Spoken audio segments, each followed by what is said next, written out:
Vladimir Kramnik has a special place in a lot of players' understanding of chess. He is now withdrawn from the top level, but he was a very, very strong player.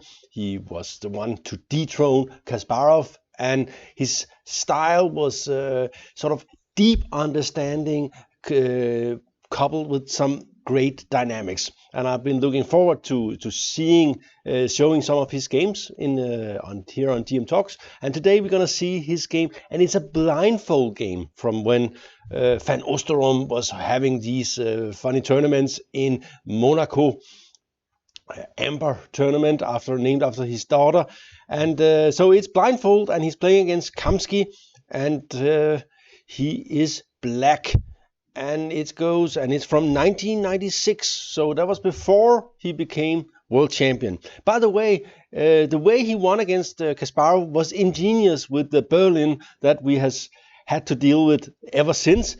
The problem with the way he won was that it sort of destroyed him in a way, because he wanted to play for a draw badly with black and stop playing dynamic chess, which was some of his main strengths, actually. So that was, I think it was not good for him that he won this way, but it was, of course, nice for him to beat Kasparov. And Kasparov never recovered really, and later withdrew from chess at a rather early age in 2005. Anyway, this is the classical Sicilian that Kramnik used in his youth. If you go through the book on Kramnik, you will see a lot of games he's winning in this opening, especially games that's a little bit like this, where he have managed to dominate the opponent. In this game, it's with the bishops, and it's a very typical game for the Sicilian and a very typical game for Kramnik, and it's a great game. So you have something to look forward to. This is the Rauser or Richter-Rauser variation, and Kramnik played this. And nowadays they don't like this line for black anymore due to this move here and this move, and you have this, and black will get, and I think the main move here is something like this, and then you will go with queen e3, maybe queen e3 first. Anyway, this is not so nice for black. I don't like it. The black squares are weak, and the king here is not really safe anywhere, so this has gone out of favor. But back then, they didn't know that, so they played bishop e3, which is not a bad move in itself. Bishop f4 is the other line, and this is all normal. Bishop queen e3, and we see that white is opening something here. Kramnik, Kamsky was a very strong player in '96, and that's also why it's funny to see how he is treated in this game. Bishop d7 stops the problem, and of course the idea is maybe to push here, get the knight away, and so on. And this is all normal. White is developing very fast and is hoping to sort of make a dent in black's position before he gets to castle. Queen b8, very typical maneuver in this kind of position, just getting into the endgame. By the way, I believe that Kramnik thinks he's the best endgame player in the world, and he could be right. Maybe Carlsen is better. Take, and this is already a little bit dubious, giving up the bishop pair. The idea is though clear after this move that white is black having some problems here with the pawn on f6, and the knight could come to this square, and it could come to this square. So here is the time to think. And the way Kramnik solved this is very instructive and very typical of the way he thinks. He is not someone who will compromise and say, okay, I will defend it with bishop e7, even though you don't really want your bishop on e7. So how will you play here? Well, first of all, you got to see that it's now an ending. So it's sort of a middle game ending. So the king here is not as much under pressure as it used to be. There is an open file here. There is bishop pairs. So all in all, black has potential and black has more central pawns. All things that Kramnik likes. And here he plays a nice little move, bishop c6, sacrificing the f6 pawn. And you have to take it more or less. If you play something like knight here, I think you could move, but you could also just take and play rook c8 and followed by king e7. And it's clear that black is already taking over the initiative. So taking here must have been the plan. King here, and we see that, okay, giving up a pawn is usually not nice, but in the ending it's not a big problem if you get enough activity with the bishops, and that's exactly what you're going to get here. Here he went to h5. If you go here, then black would play this move, the bishop to g7, just dominating the knight, and have two strong bishops and rooks coming in. Among the plans are things like this, pushing, and this down here is a target. The queen side could also become a target if you imagine a rook coming here and exercising pressure on the white queen side. So knight h5 is a natural move. And of course, this is also a very natural move, just getting the rook into an active square, attacking g2 and f3. That's also what you would usually play, but it does weaken the dark squares. And some of you might think, okay, Sune, what are you talking about? The dark squares, what's going on the dark squares? Well, it is not going anything on at the moment, but in the long run, this little friend down here will be very strong somewhere. And this is part of Kramnik's great strength, is the ability to realize that long in advance, much earlier than most other players. So this sense of which pieces will be strong is really, really strong with Kramnik. And h5, and in general, black is just going to try to, one of the threats of course is this move now, it's just going to put as much pressure on white as possible and try to keep this bishop from getting out. h4 does lock this in as a weakness, but also weakens the dark squares even more. Rook here, threatening bishop h6, so knight has to go. Here knight goes, and black gives a check, getting the king away. And Kramnik is one of the first to play what I call swirl chess. I'm going to go into that a little later, but basically it's gathering small advantages all the time. And here one of them is getting the king out of the way. Rook here, and this position, white has to realize that even though he's a pawn up, he's not better. He's definitely not better. He has problem developing this bishop, and he's very passive. But if he decides to say, okay, I'm not better, I can play a middle game instead of an ending, then he will have decent chances if he goes something like this.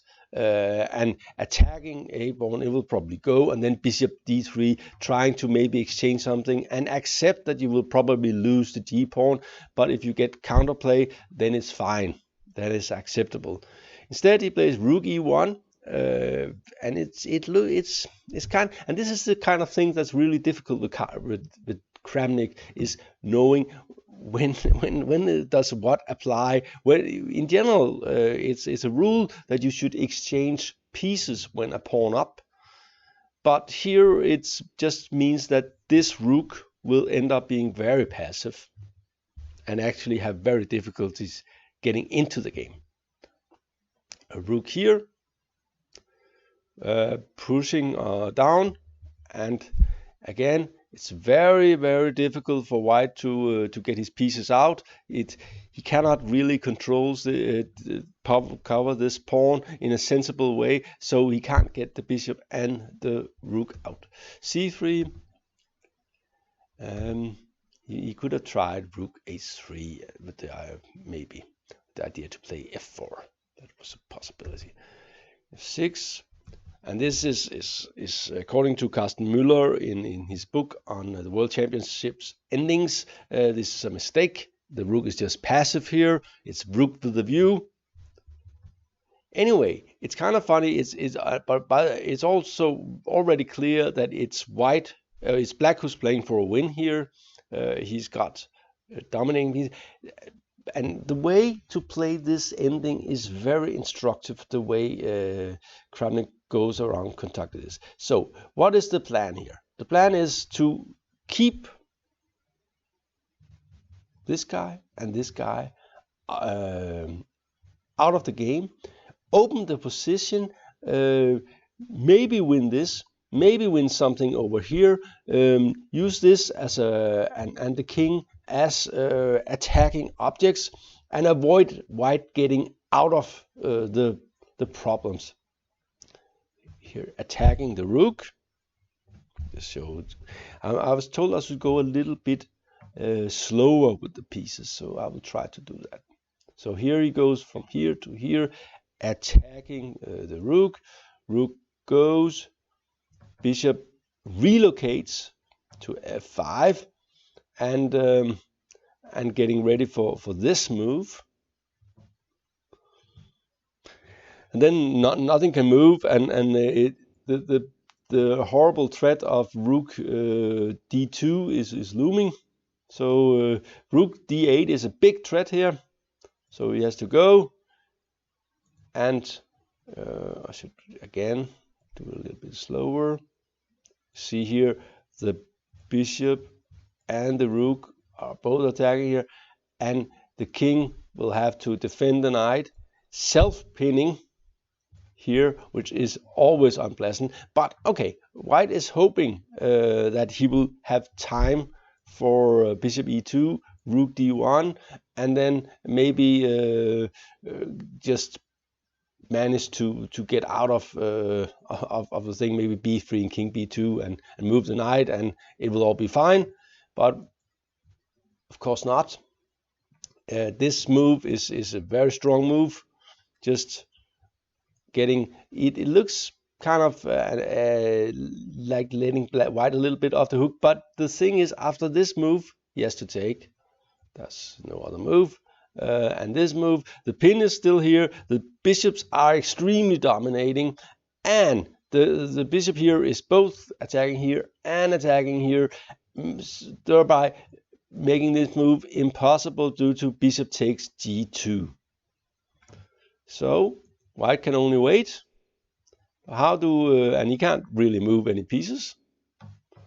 a5. And in this position, I don't know what white should do. He should maybe play b4. Instead, he played a big mistake, a3, which looks extremely natural, just preventing b4. Or does it? That's the big question. The thing is, it does not. And so Kramnik gets rid of even more pawns, and this is the thing you're afraid of, to get rid of, to sort of exchange too many pawns and not having enough to win. But at this moment, the black has a very strong move, and it's kind of cool that you see this kind of move in blindfold chess. b4.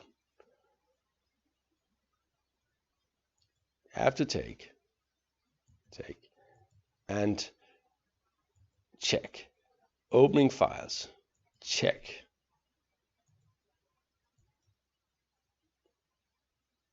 a1. The thing is, maybe rook c3 was possible, but I think rook a3, and you don't really want to. This is just easy peasy for black, and this is the choice he will always choose, keeping these pieces out of the game. And check. I noticed that king d1, rook h2 is a big problem. So instead, you went here, but it doesn't matter. Rook here, d5, rook d1, and it's kind of evil to do it this way. But the pin here is so strong that you can just take the knight now and take the bishop and give a check and cover here. So this was Kramnik's way. Maybe we should do it a little bit here. Notice this: king e3, king b1, rook d2, keeping everything under control. And here is exploiting the pin. So this is the way Kramnik can play and have won a lot of games, and it looks so easy and elegant, and it's so hard to do. We are a lot of players who've been very inspired by Kramnik. Unfortunately for Kramnik, as I said earlier, he won this game against this match against Kasparov in a way that made him believe that he should just neutralize the game as black and make draws in the Berlin or the Queen's Gambit, and that was probably bad for him. Later on, he became very, very sort of uncompromising and always playing for a win and always claiming he was winning, which was sometimes a little bit weird. Anyway, a great player and a good player, and one that's definitely worth studying. We will get back to more of his games in GM Talks. This was GM Talks. Thank you for watching.